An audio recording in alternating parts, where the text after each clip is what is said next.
tous et bonsoir et bienvenue dans l'actualité de ce jeudi.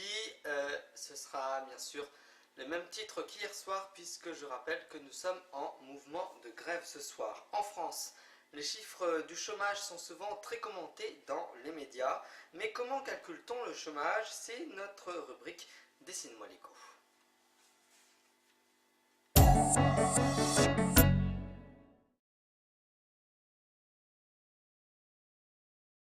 Comment mesure-t-on le chômage? En France, deux institutions mesurent le chômage, l'INSEE et Pôle emploi. L'INSEE réalise une enquête trimestrielle auprès de 108 000 personnes de 15 ans ou plus, réparties dans 58 000 ménages. Pour mesurer le chômage, l'INSEE applique les critères du BIT, Bureau international du travail. Ces critères sont communs à tous les pays et permettent ainsi d'effectuer des comparaisons internationales. Est considéré comme chômeur quelqu'un qui n'a pas travaillé du tout durant la semaine de référence, est disponible pour prendre un emploi dans les 15 jours, a cherché activement un emploi dans le mois précédent. D'après les résultats de l'enquête du deuxième trimestre 2017, environ 40 millions de personnes sont en âge de travailler. Elles ont entre 15 et 64 ans. Parmi elles, 29 millions ont travaillé au minimum 1 heure au cours d'une semaine de référence ou sont au chômage. Elles constituent la population active. En France métropolitaine, 2,65 millions de personnes sont considérées comme chômeuses au sens de l'INSEE, soit 9,2% de la population active. Cependant, ce chiffre ne comprend pas les personnes en temps partiel et qui souhaiteraient travailler plus d'heures, 1,61 million de personnes. On parle de sous-emploi. De plus, 1,48 million de personnes souhaitant travailler sont considérées comme inactives car elles ne répondent pas aux critères de disponibilité ou de recherche active d'emploi. On parle du halo du chômage. La deuxième source de mesure du chômage est Pôle emploi, qui publie le nombre de demandeurs d'emploi inscrits chaque fin de mois. Pôle emploi distingue 3 catégories principales de demandeurs d'emploi. La catégorie A, la plus proche des critères du BIT, correspond aux personnes sans emploi durant le mois de référence et qui doivent montrer qu'elles recherchent activement un emploi. Cependant, le critère de disponibilité sous les 15 jours n'apparaît pas. La catégorie B correspond aux personnes en temps partiel qui ont travaillé moins de 78 heures le mois de référence et recherchent activement un emploi. La catégorie C correspond aux personnes en temps partiel qui ont travaillé plus de 78 heures le mois de référence et recherchent activement un emploi. En juillet 2017, 3,52 millions de personnes étaient classées en catégorie A, 748 000 en catégorie B et 1,36 million en catégorie C. Si l'on additionne ces 3 catégories, on dénombre 5,62 millions de demandeurs d'emploi. L'INSEE et Pôle emploi mesurent donc le chômage à partir de catégories différentes. Un chômeur au sens du BIT ne l'est pas forcément pour Pôle emploi, et vice-versa. Les médias comparent généralement le nombre de chômeurs au sens du BIT avec le nombre de demandeurs d'emploi en catégorie A. Et depuis 2012, les écarts semblent se creuser. Pourtant, si l'on additionne les chômeurs, les personnes en sous-emploi et celles dans le halo du chômage côté INSEE, on retrouve un chiffre assez similaire à la somme des 3 catégories principales de Pôle emploi.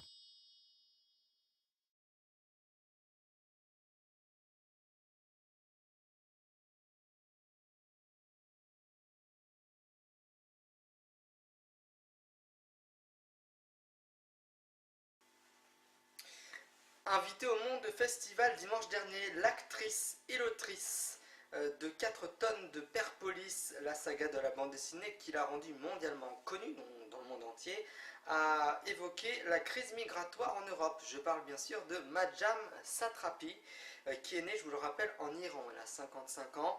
Elle est venue en France dans les années 80. Entretien avec Jules Longuet.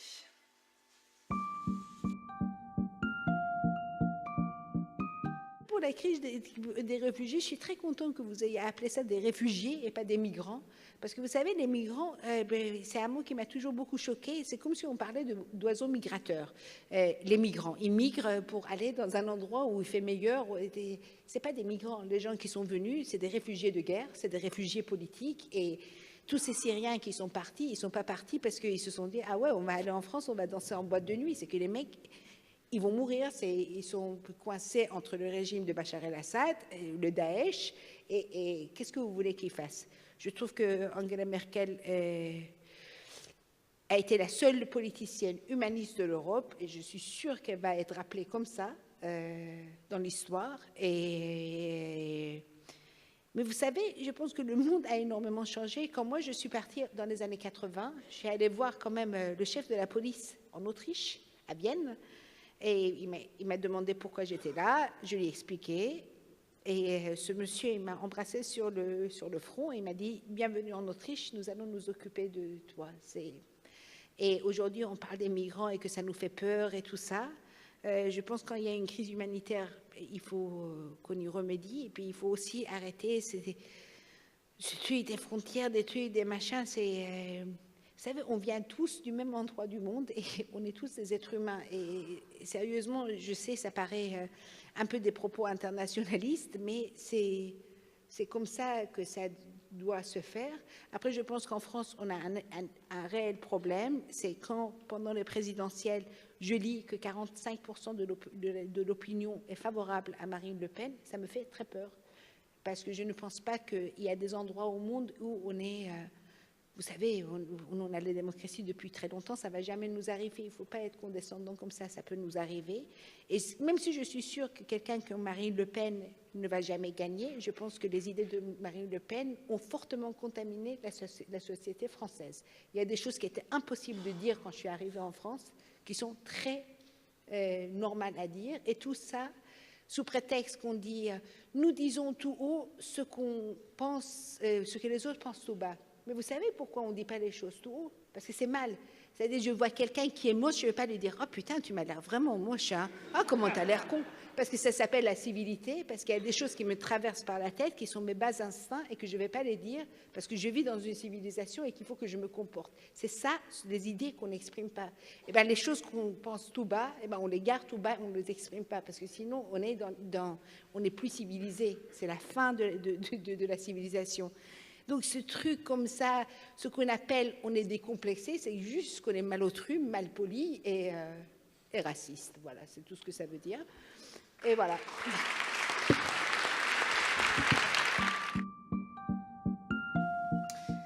32 ans, jour pour jour, il y a 2 jours qu'un tremblement de terre a éclaté au Mexique. Voyons ensemble l'analyse de notre spécialiste.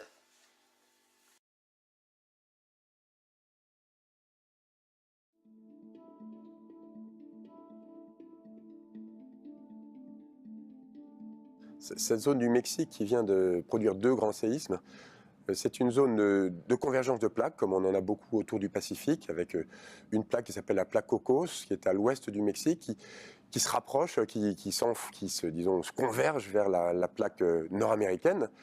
Les 2 plaques sont en contact permanent. Elles se rapprochent l'une de l'autre à environ 7 cm par an, mais la zone de contact reste bloquée. Et puis ce n'est qu'une fois tous les 100, 200, 300 ans que les grands séismes permettent à la partie coincée de la plaque de se décoincer et finalement de terminer le mouvement de la plaque localement. Mais en fait, ce n'est pas ça qui s'est passé.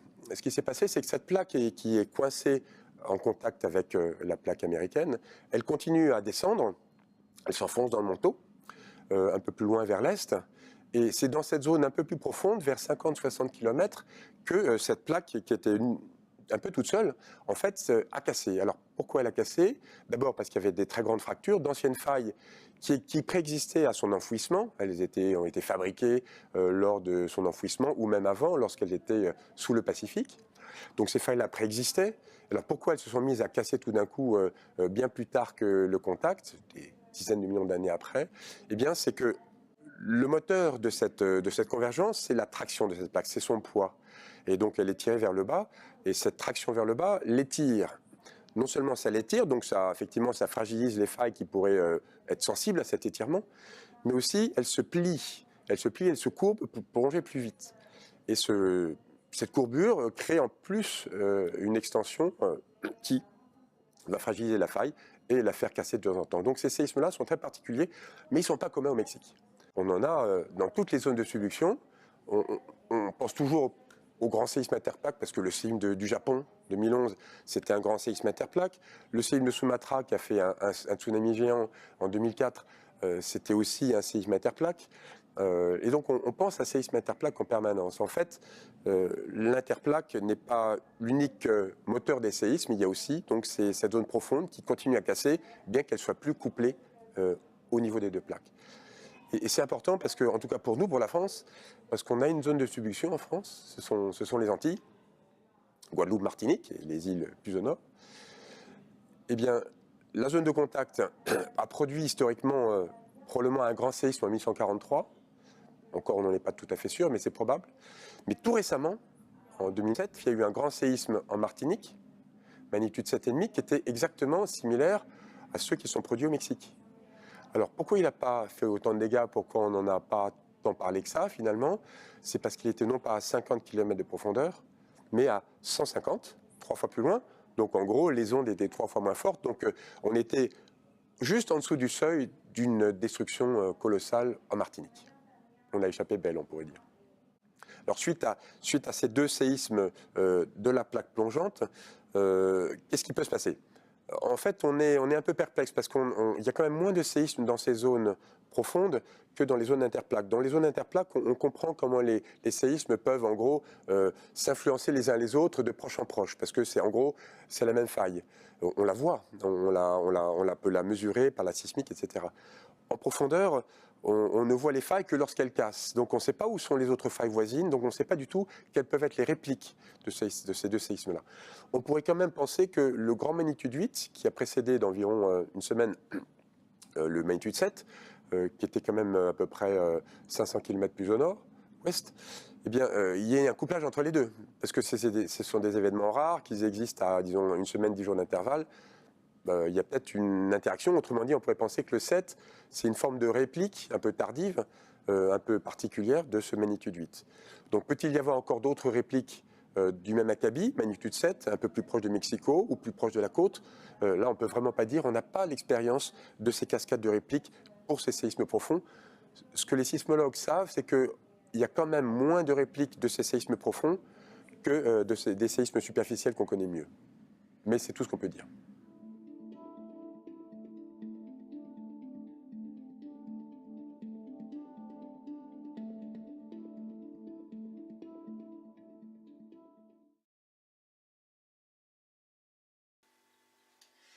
Selon l'armée américaine durant la Seconde Guerre mondiale, 20% des soldats blessés mouraient de leurs blessures. Ce nombre a été divisé par 2 depuis quelques années. On pourrait se féliciter du progrès, mais une nouvelle étude montre que lors des guerres en Afghanistan ou encore en Irak, un quart des militaires auraient pu être sauvés si les soins avaient été plus rapides. Marc Bettellini. Comment sauver une personne blessée par balle? Parmi toutes les blessures qu'on peut recevoir dans la vie, les blessures par balle sont parmi les plus vicieuses. Pourquoi? Parce qu'elles font saigner énormément et très vite. Or, perdre beaucoup de sang, c'est très mauvais pour la santé. En effet, l'immense majorité des personnes qui meurent à la suite d'une blessure par balle meurent non pas parce que leurs organes vitaux ont été touchés, mais parce qu'elles ont perdu trop de sang. En Irak et en Afghanistan, on estime qu'environ un quart des soldats décédés auraient pu être sauvés si les médecins avaient pu stopper à temps l'hémorragie dont ils étaient victimes. La question du coup, c'est plutôt comment faire pour sauver quelqu'un qui saigne beaucoup.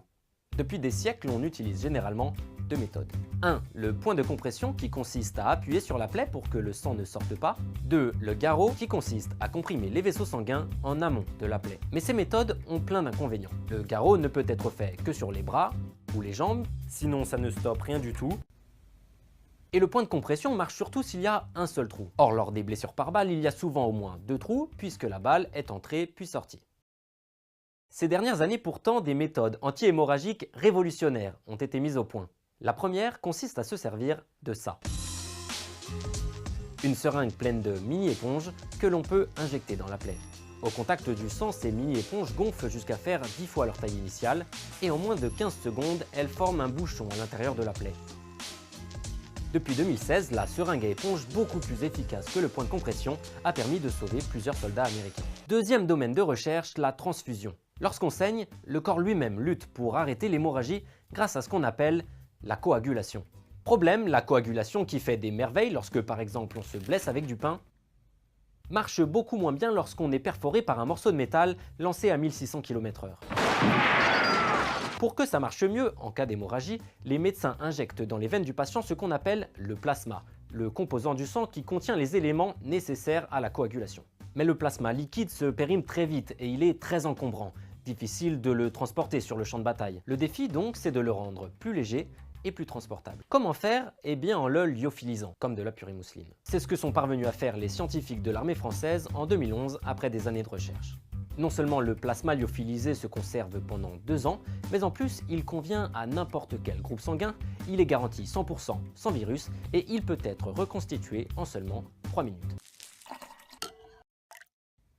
Quelquefois, tout cela ne suffit pas. Le patient saigne trop et il ne peut pas être sauvé par des moyens conventionnels. Pour faire face à ces cas extrêmes, des médecins américains sont en train de mettre au point une méthode révolutionnaire, la congélation. Je m'explique. Selon l'armée française, 80% des décès suite à une hémorragie ont lieu dans les 10 premières minutes après la blessure. C'est pour cela que les médecins militaires parlent des 10 minutes de platine. Pour gagner du temps, des chercheurs ont eu l'idée de suspendre temporairement l'activité du corps d'une victime en abaissant brutalement sa température. Les médecins branchent un tuyau sur la grosse artère qui sort du cœur, qu'on appelle l'artère aorte. Ils enlèvent rapidement tout le sang du blessé et le remplacent par de l'eau salée glaciale. Le cœur de la victime s'arrête, son cerveau devient inactif. Bref, techniquement, il est un peu mort. Mais ce n'est pas grave. Pour comprendre pourquoi, nous avons contacté Sam Tischerman, chirurgien américain qui dirige des recherches sur cette méthode à Baltimore. We might call circulatory arrest because there's no circulation, but their cells are still alive, the organs are still alive. At that temperature, the vital organs, the cells don't need as much oxygen as they need when you're at 37 degrees. So if you don't need as much oxygen, you can tolerate not having blood flow for a long period of time.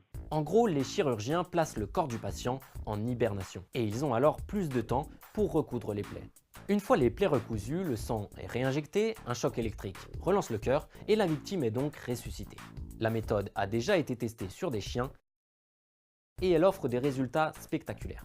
Les conclusions de l'étude du docteur Tischerman sur des sujets humains ne devraient quant à elles être rendues publiques que d'ici 2 ans. Selon certains spécialistes, cette méthode pourrait provoquer des lésions cérébrales, mais a priori, c'est tout de même moins grave que d'être mort.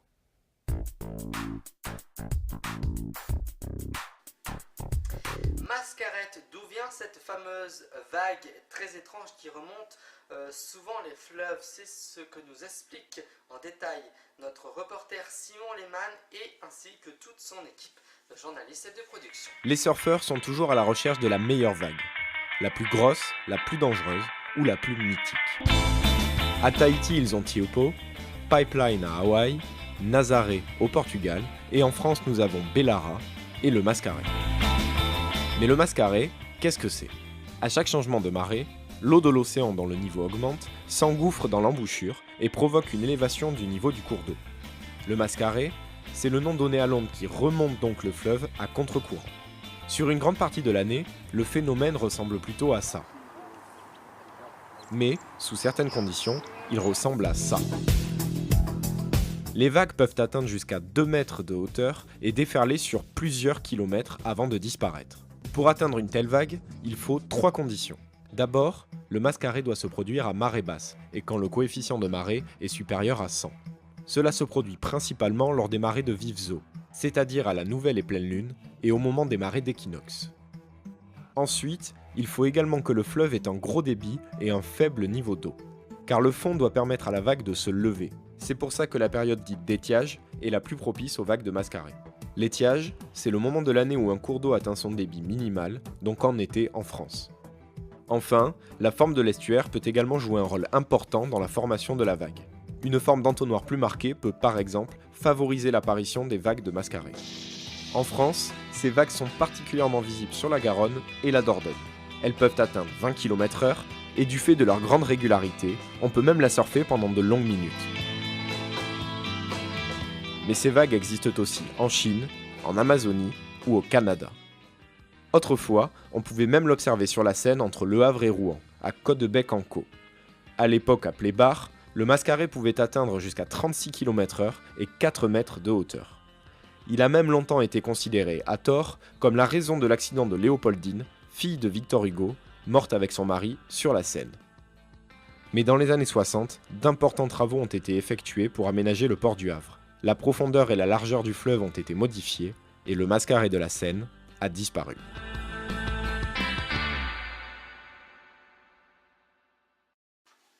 Et puis je rappelle que le chômage a augmenté de plus de 0,6% depuis le mois d'août. C'est ainsi que s'achève le Grand News. J'aurai le plaisir de vous retrouver lundi prochain à 20h30 dans le Grand News pour de nouvelles actualités. D'ici là, je souhaite de passer un très bon week-end et merci encore de nous rester fidèles. À lundi.